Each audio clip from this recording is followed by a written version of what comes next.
حضرت نوح علیہ السلام حضرت آدم علیہ السلام کے بعد یہ پہلے نبی ہیں جن کو رسالت سے نوازا گیا۔ صحیح مسلم باب شفاعت میں حضرت ابو ہریرہ رضی اللہ تعالی عنہ سے ایک طویل روایت ہے۔ اس میں یہ تصریح ہے: اے نوح، تو زمین پر سب سے پہلا رسول بنایا گیا۔ آپ نے تقریباً 900 سال تک لوگوں کو اللہ تعالیٰ کی طرف بلایا، مگر آپ کی قوم کا جواب یہ تھا کہ آپ بھی ہماری طرح عام آدمی ہیں۔ اگر اللہ تعالیٰ کسی کو بطور رسول بھیجتا تو وہ فرشتہ ہوتا، اور اس میں سے صرف 80 لوگوں نے ان کا دین قبول کیا۔ نوح علیہ السلام تمام رسولوں میں سے سب سے پہلے رسول تھے جنہیں زمین میں مبعوث کیا گیا تھا۔ حضرت نوح علیہ السلام سے پہلے تمام قوم خدا کی توحید اور صحیح مذہبی روشنی سے یکسر آشنا ہو چکی تھی، اور حقیقی خدا کی جگہ خود ساختہ بتوں نے لے لی تھی۔ غیر اللہ کی پرستش اور اصنام پرستی ان کا شعار تھا۔ آخر سنت اللہ کے مطابق ان کی رشد و ہدایت کے لیے بھی انہی میں سے ایک ہادی اور خدا کے سچے رسول نوح علیہ السلام کو مبعوث کیا گیا۔ حضرت نوح علیہ السلام نے اپنی قوم کو راہ حق کی طرف پکارا اور سچے مذہب کی دعوت دی، لیکن قوم نے نہ مانا اور نفرت و حقارت کے ساتھ انکار پر اصرار کیا۔ انہوں نے اس بات پر تعجب کا اظہار کیا کہ جس کو نہ ہم پر دولت و ثروت میں برتری حاصل ہے، نہ وہ انسانیت کے رتبے سے بلند ہے، یعنی کہ فرشتہ بھی نہیں ہے، اس کو کیا حق ہے کہ وہ ہمارا پیشوا بنے اور ہم اس کے حکام کی تعمیل کریں۔ وہ غریب اور کمزور افراد قوم کو جب حضرت نوح علیہ السلام کا تابعہ اور پیرو دیکھتے تو مغرورانہ انداز میں حقارت سے کہتے: ہم ان کی طرح نہیں ہیں کہ تیرے تابعہ فرمان بن جائیں اور تجھ کو اپنا مقتدا باندھ لیں۔ وہ سمجھتے تھے کہ یہ کمزور اور پست لوگ نوح علیہ السلام کی اندھے مقلد ہیں، نہ یہ ذی رائے ہیں کہ ہماری اپنی جانچی پر کی رائے سے کام لیتے، اور نہ ذی شعور ہیں کہ حقیقت حال کو سمجھ لیتے۔ اور اگر وہ حضرت نوح علیہ السلام کی بات کی طرف کبھی توجہ بھی دیتے تو ان سے اصرار کرتے کہ پہلے ان پست اور غریب افراد قوم کو اپنے پاس سے نکال دے، تب ہم تیری بات سنیں گے، کیونکہ ہم کو ان سے گھن آتی ہے اور ہم یہ ایک جگہ نہیں بیٹھ سکتے۔ حضرت نوح علیہ السلام اس کا ایک ہی جواب دیتے کہ ایسا کبھی نہ ہوگا، کیونکہ یہ اللہ کے مخلص بندے ہیں۔ اگر میں ان کے ساتھ ایسا معاملہ کروں جس کے تم خواہش مند ہو تو خدا کے عذاب سے میرے لیے کوئی جائے پناہ نہیں ہے۔ میں اس کے دردناک عذاب سے ڈرتا ہوں۔ اس کے یہاں اخلاص کی قدر ہے، امیر و غریب کا وہاں کوئی سوال نہیں ہے۔ نیز ارشاد فرماتے ہیں کہ میں تمہارے پاس اللہ کی ہدایت کا پیغام لے کر آیا ہوں، نہ میں نے غیب دانی کا دعویٰ کیا ہے اور نہ فرشتہ ہونے کا۔ میں خدا کا ہر گزیدہ پیغمبر اور رسول ہوں، اور دعوت و ارشاد میرا مقصد و نصب العین ہے۔ اس کو سرمایہ دارانہ بلندی، غیب دانی یا فرشتہ ہونے سے کیا واسطہ؟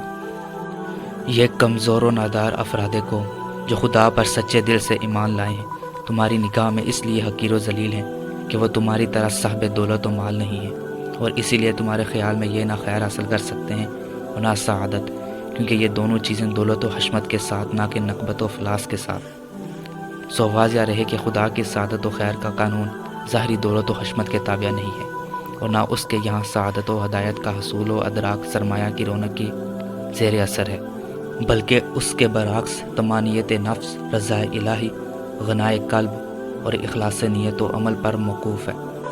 حضرت نوح علیہ السلام نے یہ بھی بارہا تنبیہ کی کہ مجھ کو اپنی اس ابلاغ، دعوت اور ارسال ہدایت میں نہ تمہارے مال کی خواہش ہے، نہ جاؤ منصب کی۔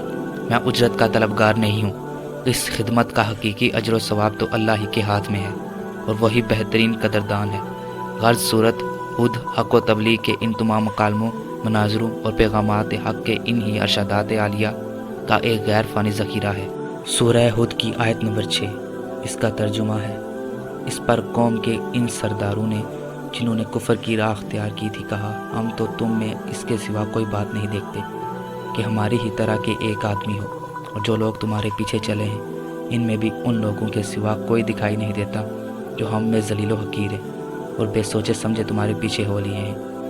ہم تو تم لوگوں میں اپنے سے کوئی برتری نہیں پاتے، بلکہ سمجھتے ہیں کہ تم جھوٹے ہو۔ نوح نے کہا: اے میری قوم کے لوگوں، تم نے اس بات پر بھی غور کیا کہ اگر میں اپنے پروردگار کی طرف سے ایک دلیل روشن پر ہوں اور اس نے اپنے حضور سے ایک رحمت بھی مجھے بخش دی ہو، یعنی رائے حق دکھا دی ہو، مگر وہ تمہیں دکھائی نہ دے، تو میں اس کے سوا کیا کر سکتا ہوں جو کر رہا ہوں؟ کیا ہم جبراً تمہیں راہ دکھا دیں حالانکہ تم اس سے بیزار ہو؟ لوگوں یہ جو کچھ میں کر رہا ہوں تو اس پر مال و دولت کا تم سے طالب نہیں، میری خدمت کی مزدوری جو کچھ ہے صرف اللہ پر ہے۔ اور یہ بھی سمجھ لو کہ جو لوگ ایمان لائے ہیں وہ تمہاری نظروں میں کتنے ہی ذلیل ہوں، مگر میں ایسا کرنے والا نہیں کہ اپنے پاس سے انہیں ہنکا دوں۔ انہیں بھی اپنے پروردگار سے ایک دن ملنا ہے اور وہ ہم سب کے اعمال کا حساب لینے والا ہے۔ لیکن میں تمہیں سمجھاؤں تو کس طرح سمجھاؤں؟ میں دیکھتا ہوں کہ تم میں ایک جماعت ہو حقیقت سے ناواقف، جاہل۔ اے میری قوم کے لوگوں، مجھے بتاؤ، اگر میں ان لوگوں کو اپنے پاس سے نکال باہر کروں اور اللہ کی طرف سے مواخذہ ہو جس کے نزدیک معیار قبولیت ایمان و عمل ہے، نہ تمہاری گڑھی ہوئی شرافت و رذالت، تو اللہ کے مقابلے میں کون ہے جو میری مدد کرے گا؟ افسوس تم پر، کیا تم غور نہیں کرتے؟ اور دیکھو، میں تم سے یہ نہیں کہتا کہ میرے پاس اللہ کے خزانے ہیں، نہ یہ کہتا ہوں کہ میں غیب کی باتیں جانتا ہوں، نہ میرا یہ دعویٰ ہے کہ میں فرشتہ ہوں۔ میں یہ بھی نہیں کہتا کہ جن لوگوں کو تم حقارت کی نظر سے دیکھتے ہو اللہ انہیں بھلائی نہیں دے گا، جیسا کہ تمہارا اعتقاد ہے۔ اللہ ہی بہتر جانتا ہے جو کچھ ان لوگوں کے دلوں میں ہے۔ اگر میں تمہاری خواہش کے مطابق ایسا کہوں تو جو ہی ایسی بات کہی میں ظالموں میں سے ہو گیا۔ بہرحال حضرت نوح علیہ السلام نے انتہائی کوشش کی کہ یہ بدبخت قوم سمجھ جائے اور اللہ کی رحمت کی آغوش میں آ جائے، مگر قوم نے نہ مانا، اور جس قدر اس جانب سے تبلیغ حق میں جد و جہد ہوئی، اسی قدر قوم کی جانب سے بغض و عناد میں سرگرمی کا اظہار ہوا، اور اعزائے رسانی اور تکلیف دہی کے تمام وسائل کا استعمال کیا گیا، اور ان کے بڑوں نے عوام سے صاف صاف کہہ دیا کہ تم کسی طرح ود، سوا، یغوث، یعوق اور نصر جیسے بتوں کی پرستش کو نہ چھوڑو۔ یہی وہ مباحث ہیں جن کو سورۃ نوح میں تفصیل سے بیان کیا گیا ہے، اور جو بلا شبہ ہدایت و ضلالت کے مہم مسائل کو اشکار کرتے ہیں۔ سورہ نوح: ہم نے بھیجا نوح کو اس قوم کی طرف کہ ڈرا اپنی قوم کو اس سے پہلے کہ پہنچے ان پر عذاب دردناک۔ بولا، اے قوم میری، میں تم کو ڈر سناتا ہوں، کھول کر کے بندگی کرو اللہ کی اور اس سے ڈرو اور میرا کہا مانو، تاکہ بخشے وہ تم کو کچھ گناہ تمہارے اور ڈھیل دے تم کو ایک مقررہ وعدے تک۔ وہ جو وعدہ کیا ہے اللہ نے جب آ پہنچے گا اس کو ڈھیل نہ ہوگی۔ اگر تم کو سمجھ ہے، بولا، اے رب میں بلاتا رہا اپنی قوم کو رات اور دن، پھر میرے بلانے سے اور زیادہ بھاگنے لگے، اور میں نے جب کبھی ان کو بلایا تاکہ تو ان کو بخشے، ڈالنے لگے انگلیاں اپنے کانوں میں، لپیٹنے لگے اپنے اوپر کپڑے، اور ضد کی اور غرور کیا بڑا غرور۔ پھر میں نے ان کو بلایا برملا، پھر میں نے ان کو کھول کر کہا اور چھپ کر کہا، چپکے سے تو میں نے کہا گناہ بخشواؤ اپنے رب سے، بے شک وہ بخشنے والا ہے۔ اور انہوں نے کہا اپنی عوام سے، ہرگز اپنے معبودوں کو نہ چھوڑو، اور ود، سوا، یغوث، یعوق اور نصر کو نہ چھوڑو۔ اور آخر میں زچ ہو کر کہنے لگے، اے نوح، اب ہم سے جنگ و جدل نہ کر، اور ہمارے اس انکار پر اپنے اللہ کا جو عذاب لا سکتا ہے لے آ۔